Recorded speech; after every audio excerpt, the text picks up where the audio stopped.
Is this thing on?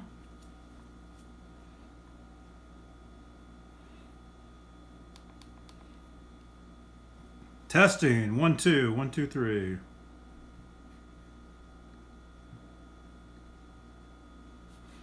Dog paw. What's up, man?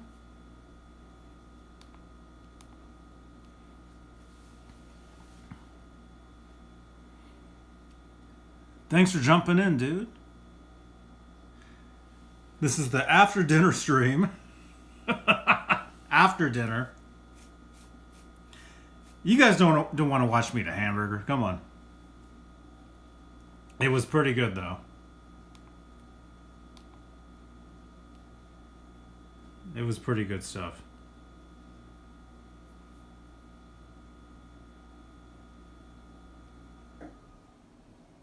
Ed! Yo!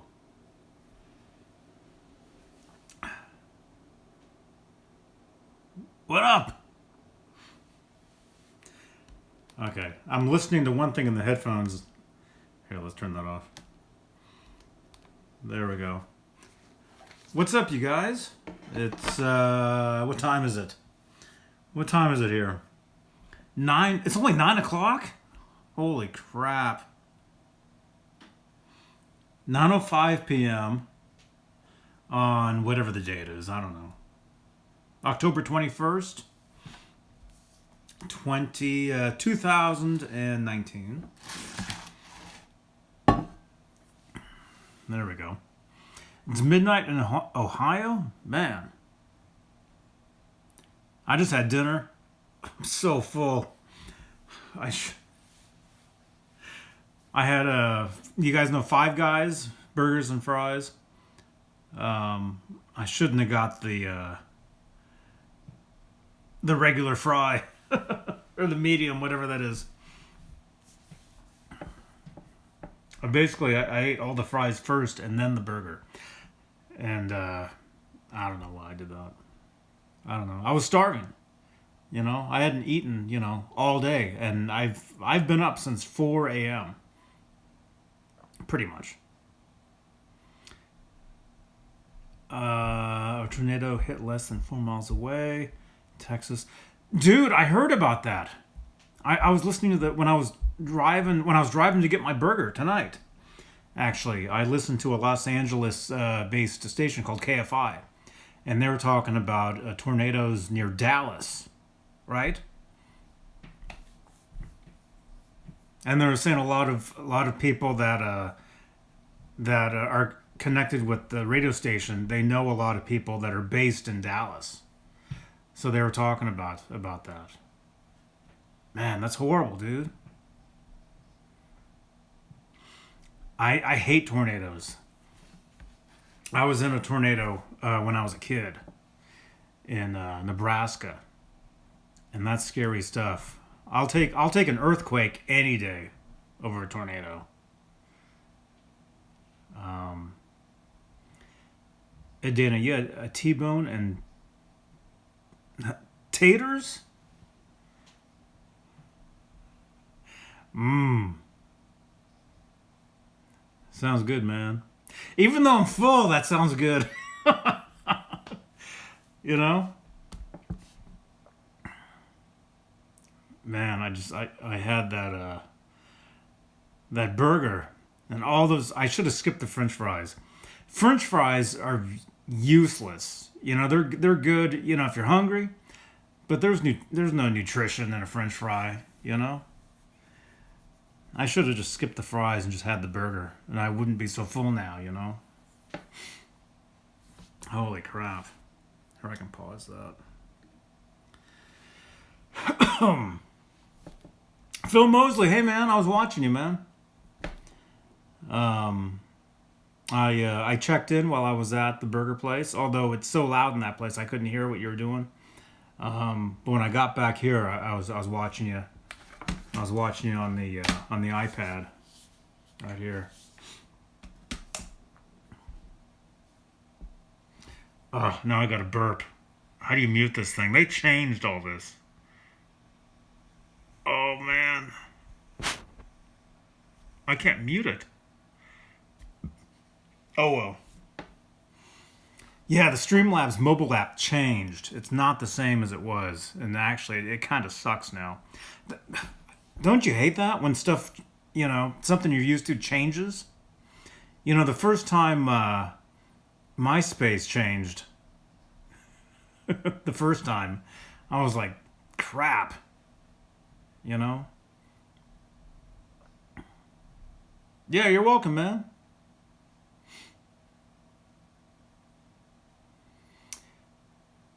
Man, yeah, I hate it. Hate it when a website or an app or something or a program, so you're used to it. It's great.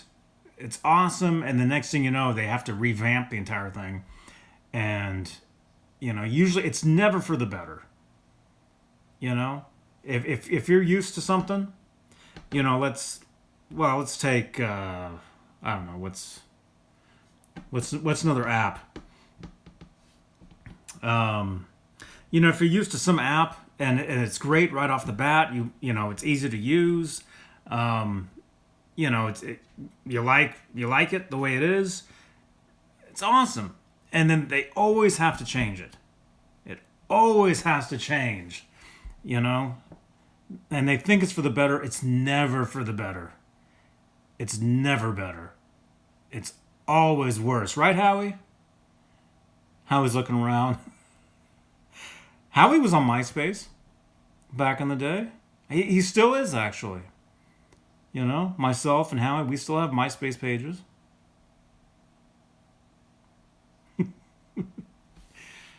Oh, yeah, and there was so much stuff.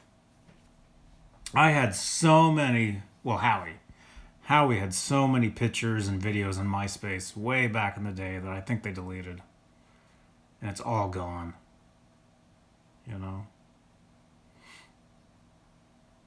Thankfully, Facebook is still around, and it's still pretty much. Well, Facebook did change at some point, a little bit, but it's been so many years since they did. Whatever changes they did, it's we're still used to it.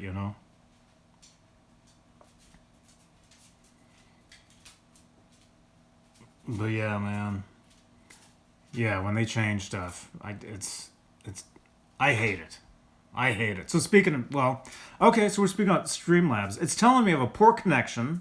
It's telling me my Wi-Fi goes all the way down. My Wi-Fi box is sitting right there. There's no problem with my Wi-Fi. It's Streamlabs. Screwing things up. It's not the same.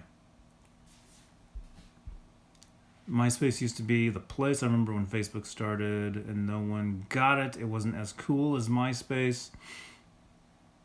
Yeah, actually, I was big into MySpace back in the day. Um, and actually, one of the bands I was in, this band called the Mayfire, we were actually featured. We were a featured artist on the MySpace music splash page. And I have a picture. Actually, I have a video of it that I took. I'll have to find that. I've got the video of MySpace, and then it shows our picture, and it says featured artist, the Mayfire. Um, and I remember I went to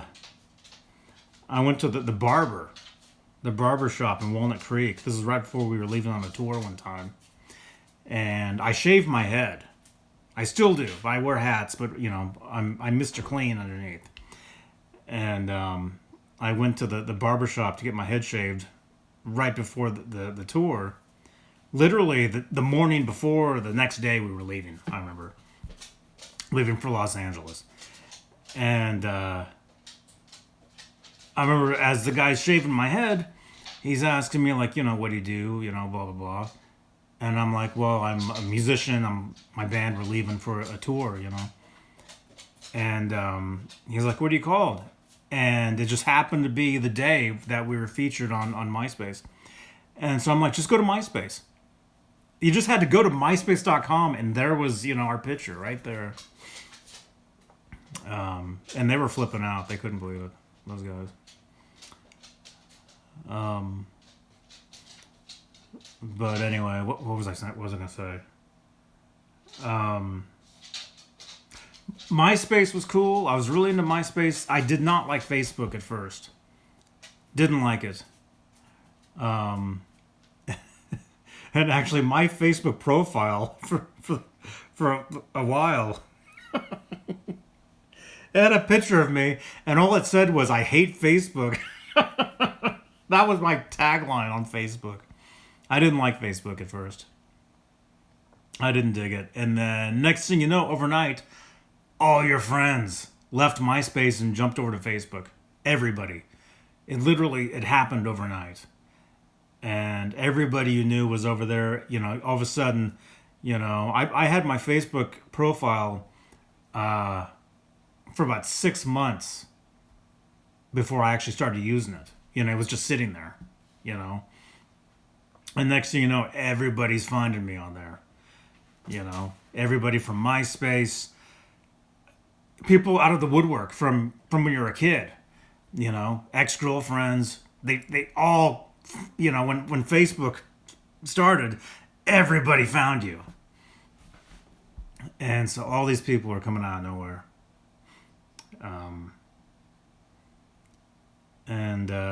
So I had to start using Facebook. And after a while, it was fine. It was cool, and it's definitely become a huge part of all of our lives. I mean, almost almost everybody on the planet is on Facebook. Almost everybody. So, yeah. Well, Howie's on Facebook, right? Howie's on Twitter. Howie's on Instagram. Actually, Howie does have a YouTube channel, although he's never used it. I've had probably 4 YouTube channels all these years, and I've only used the one. And then I finally started using this one. I've had this one for quite a while, and I finally just started using it, recently, whenever I started doing this. Because I feel like if I go live on my main channel, I don't know, it's weird. It's weird. I've lost, I actually looked it up, and I've lost 2,000 subscribers on the main channel over the years. Just lost. They've gone away, and some of it. Right, Howie? Howie just looked at me. He's like, "What?" He's like, "What?"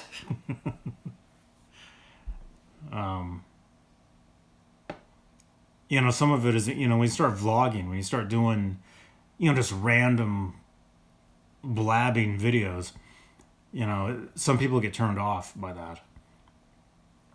But I think it's great. It's a way for me just to talk, I could be in the bathroom talking into the mirror right now. I could be telling the mirror these stories, But anyway, so that's one of the purposes of this channel anyway. It's just so I can talk to you guys and not have people go crazy on me, because that's the thing about the internet and YouTube. But there's people that eventually somebody, they love you, love you, love you, love you. Next thing you know, they hate you. They go crazy on you. They block you everywhere. It happens. I've seen it, time and time again. So I figure if I just, have a second channel, and if I just, go live on that, or just post random, whatever videos, then, I don't know. I know I've talked about this. Every Veda, vlog every day in April and in August. I started doing those vlogs over on the main channel, however many years ago, 2013, maybe? 2014, 2013 or 2014. And I can't mute this burp. I don't know how. Ugh. Man, that was a double cheeseburger. Ugh.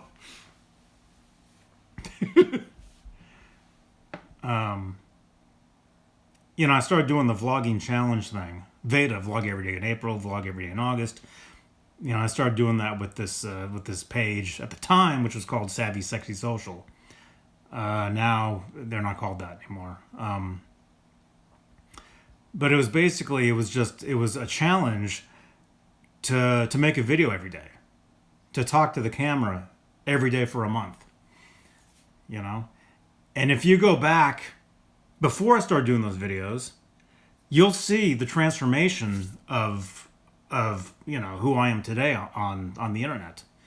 The way I talk to the camera, the way I act, it was very different before I started doing that stuff. And I credit that stuff to get more comfortable talking to the camera.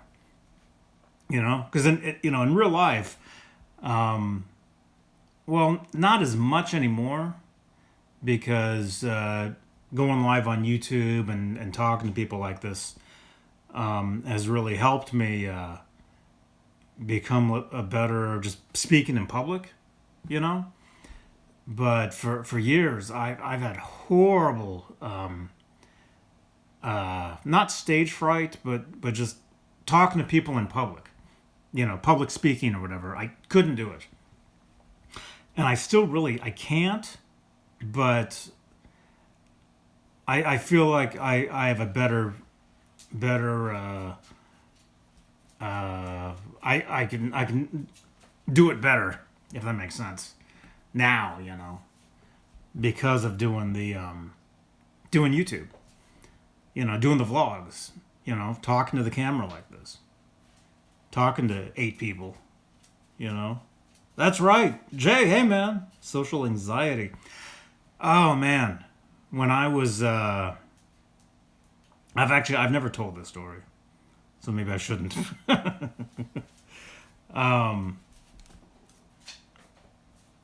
When I was taking these computer classes.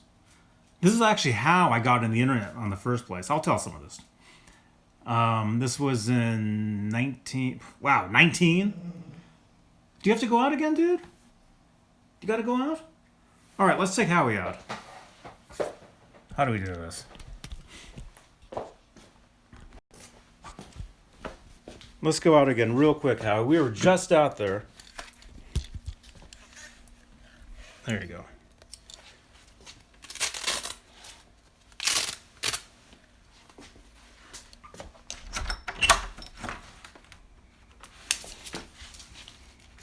There you go. You got it.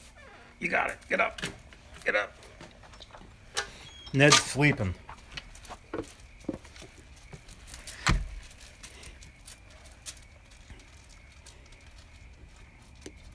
I don't know if I should talk out here because my neighbors might hear me. They're sleeping. Howie, come on.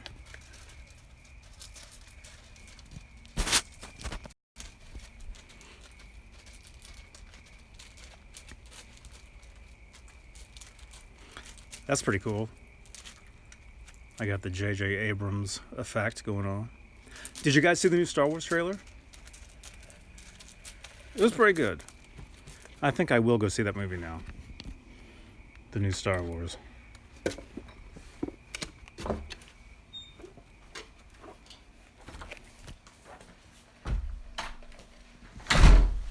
Oh, whoops.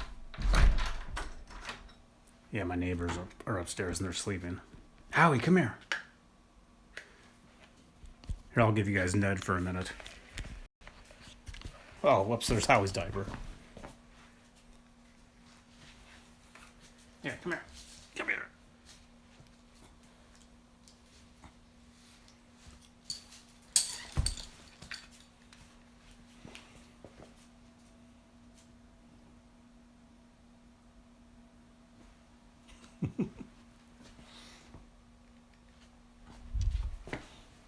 Here, Howie. Here, you gotta wear your diaper, man. Let's do this. I'll give you guys the Kramer real quick. Here you go. Come here.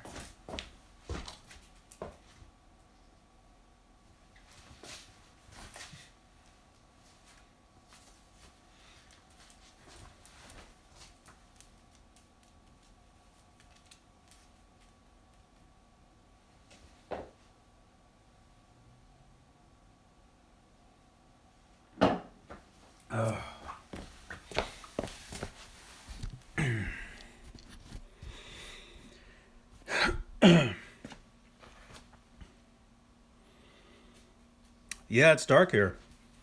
It's nighttime. Yeah, and there's my Kramer. That guitar body, anyway. That was my first real guitar right there. Right, Ned? There's my first Ned. He's a pretty cool dude.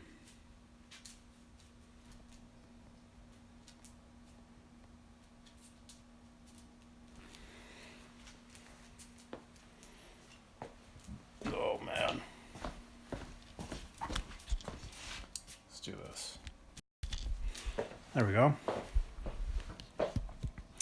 Okay, I don't know what I was even saying. I don't know what I was talking about. Can't remember. Probably something about the internet.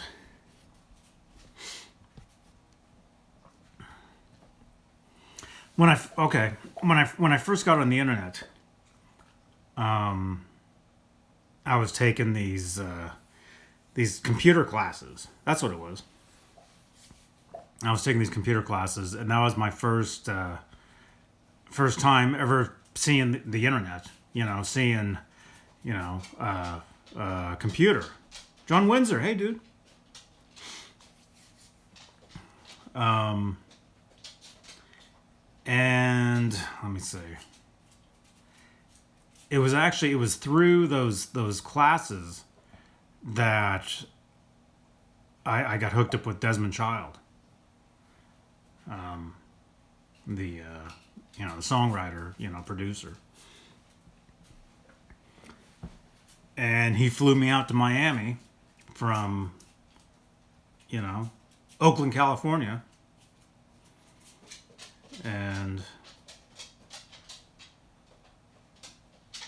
the rest is history. Even though nothing happened. Even though nothing happened with it. I shouldn't say nothing. But, it's all experience. Being in studios, being on stage. Oh no, you hear that? My rooster's awake. Is it 5 o'clock already? He hears me talking. That's the problem.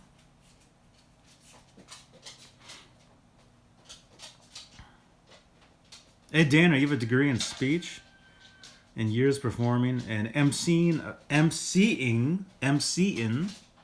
events. That's cool. Yeah, I guess what was I saying? No, I've had huge stage fright, for years. Not so much if I'm playing the guitar. I can be on stage and play and be totally fine.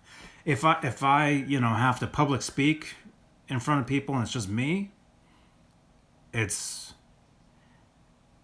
it used to be fine, and then it got unbearable at one point. And then you guys hear them? Yeah, see, they crow all the time. It's not just like in the cartoons when it's 5 in the morning. It's 9:30. It's 9:30 p.m. here, and he's crowing. But that's because he hears me talking. He woke up.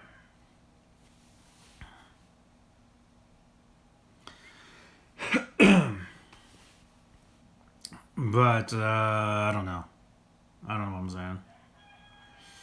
Oh, so the internet. Yeah. I first got on the internet because of those classes in Oakland. Those computer classes, and then that's how I got hooked up with Desmond and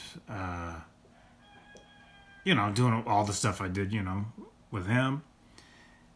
And then when I got back, when I came back to California, I got into I really got into what do you call it, home recording. I got a copy of Cakewalk, which I think is free now. It was called Guitar Studio. It was Cakewalk's Guitar Studio. That was my first DAW, I guess you would call it.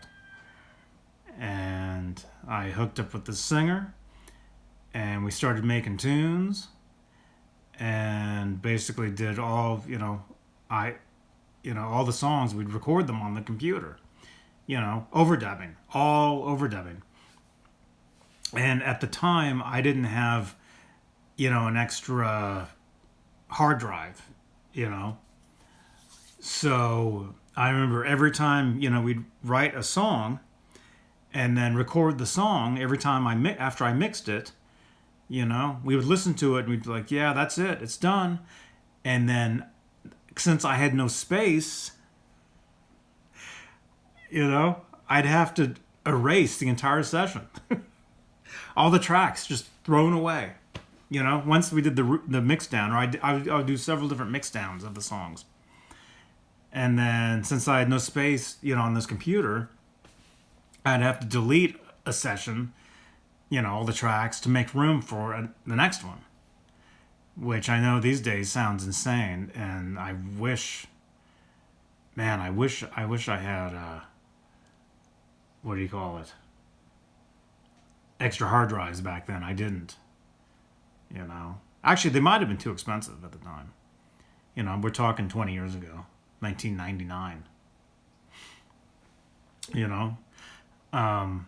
CDRs were hell of expensive back then. CDRs, I remember, they could be like $10 a piece just for one disc. $10. Well, maybe they still are now. No, they're not. It's been so long since I've used a CDR anyway. I don't even use CDRs anymore. Rarely. Everything is in a cloud somewhere, or a thumb drive, or a hard drive.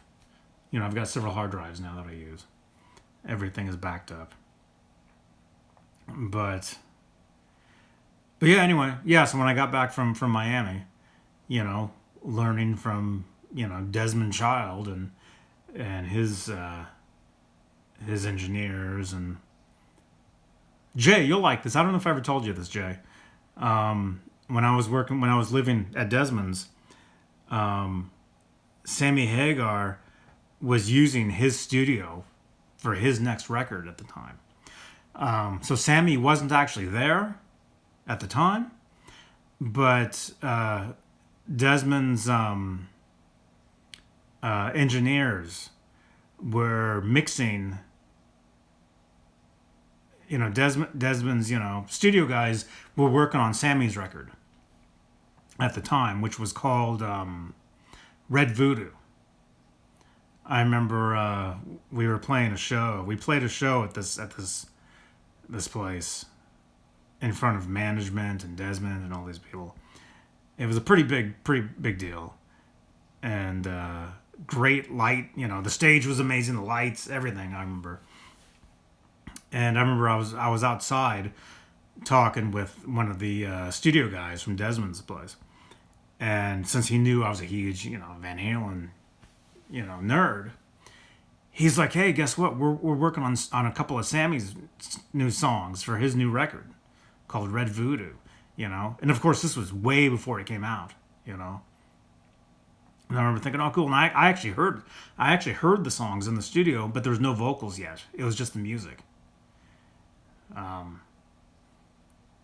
And then eventually, Sammy actually did come to Miami, and Sammy was hanging out in Miami for a little bit, but I wasn't there. I heard about it. Actually, I was on my way to come back here at the time. And I'm burping again, sorry. That hamburger. Oh. But anyway, when I got back here to California, I really got into home recording and using a PC, which I know Mac is the way to go. I know, which I do that as well. I use Mac. I use Logic. I use a bunch of different stuff with that. But my main operating system forever for music has been PC. And so I started learning how to use that and using Cakewalk, and then actually a bunch of those recordings are actually up. They're actually up on my SoundCloud, and I play them from time to time on the streams on YouTube. But I listen to them now, and the mixes are horrible. They're terrible because I basically did all my mixing within my earphones. Which now, I would never do. You do your mixing with monitors and then you reference them with the headphones. You do a mix of both of them. But at the time, I was doing all my work at night. Midnight, overnight. 3 a.m. I was doing all the mixing because we would record the songs at night. In the evening. And then the singer, she would either stay over. I know Jay's gonna like that. Or she would split, and then I would stay up all night and mix the songs. Mix the tunes. And anyway, I think after Cakewalk, I got into. Oh yeah, my ears are burnt, man. Totally burnt. Yeah, you can't mix with headphones because you end up turning the volume, louder, and next thing you know, you're just blasting your ears with this stuff, and you think, yeah, this sounds great, this is awesome, and then you the next day you go and you put it in your car and it sounds like crap, but actually that's the one place where you if you have a great system in your car, and that's where you want to check your mixes, is in your car while you're driving. So there was so many times I would drive around the block, which I guess you don't even have to drive. You could just sit there in the car and listen, but I would drive around the block again and again, listening to mixes of tracks. I remember I did this remix for this Melanie C song, and I had to stay up all night to get it done, to get it submitted. It was like the next morning because they're based in England, and so I remember I would do a mix, get in the car, drive around the block, come back, and this was all night. And I'd have a huge stack of CDRs, just a song. Every mix would have its own thing.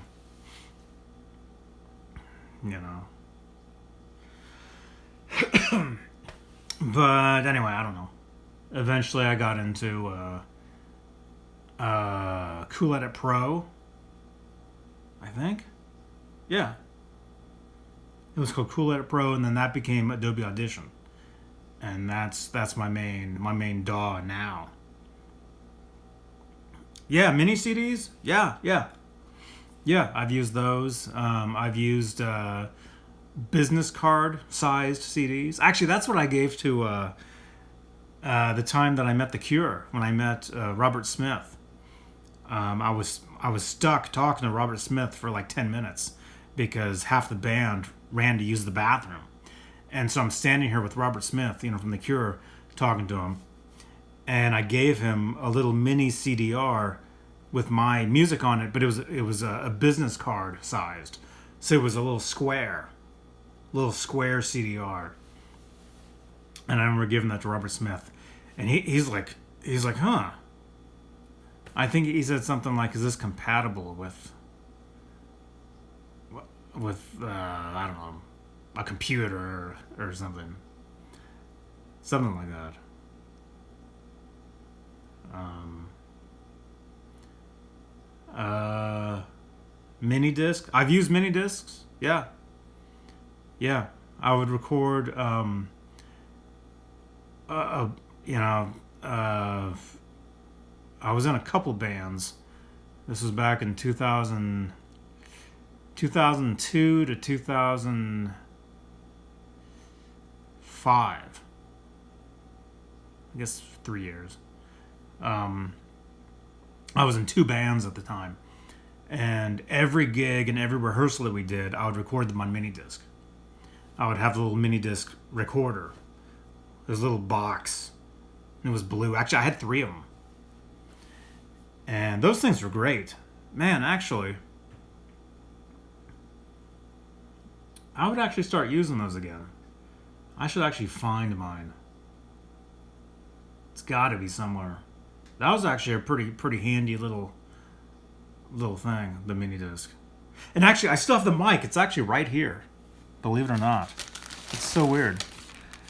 The microphone that I would use with the mini disc is actually right here in this bag. It's right there. Little stereo microphone.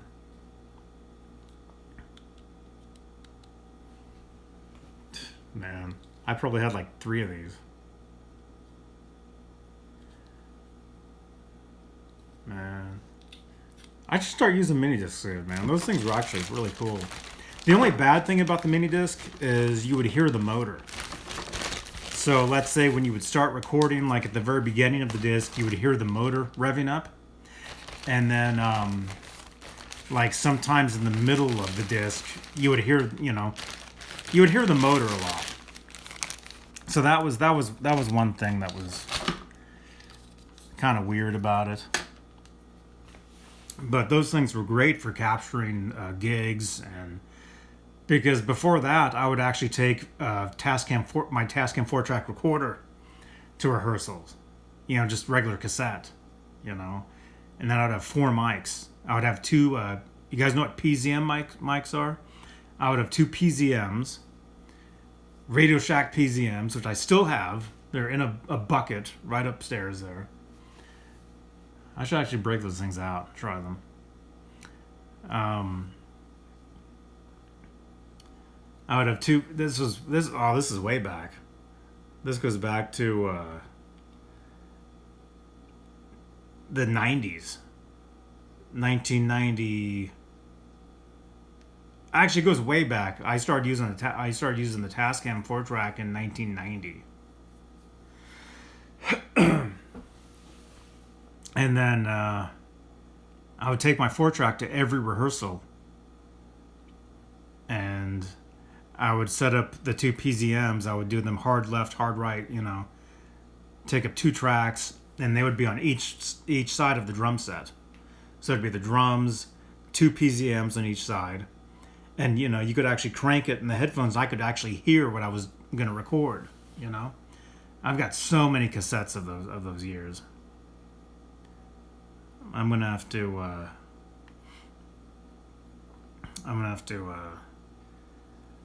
post some of that stuff maybe. I've got a huge tub of cassettes. Ed Dana, you should see how we recorded in the 70s, dude. I can only imagine, because it just gets smaller, I thought I was lugging around a lot of gear in the 90s, but no. That was nothing compared to what you guys were doing back then, man. Oh, I can't stop burping, man. But yeah, the cool thing about using a Tascam 4-track at a rehearsal is I could, I'd have a Shure 57 on my PV-50 cab, and then we would plug the bass direct, or we would have the bass and the drums on 2 tracks, vocal in the 2nd track, my guitar in the 1st track, and I could actually mix. You could actually mix those tracks. So that was cool. And then once I started using the mini disc, you can't mix any of that. but it gets everything, and it's a good record. You know. But I better let you guys go. I got some musical notation stuff I gotta do for tomorrow. It's already 15 to 10. So anyway, thank you guys for watching this. Thank you for hanging out with me. Subscribe, leave a thumbs up. Main channel tomorrow night with John Mancuda and David Nesdall. I will be late tomorrow. I'll still be running the show, but I won't be there. So you guys will see me probably an hour and a half into the video. So anyway, thanks for hanging out with me. I got some crap I gotta do. Musical notation stuff I gotta do. Dang it. Thanks for watching. Thanks for hanging out. See you guys tomorrow, 8 o'clock Eastern, 5 Pacific. Main channel. Subscribe. And I'll see you guys. See you guys soon. All right, rock on. Johnny Beane TV. Bye.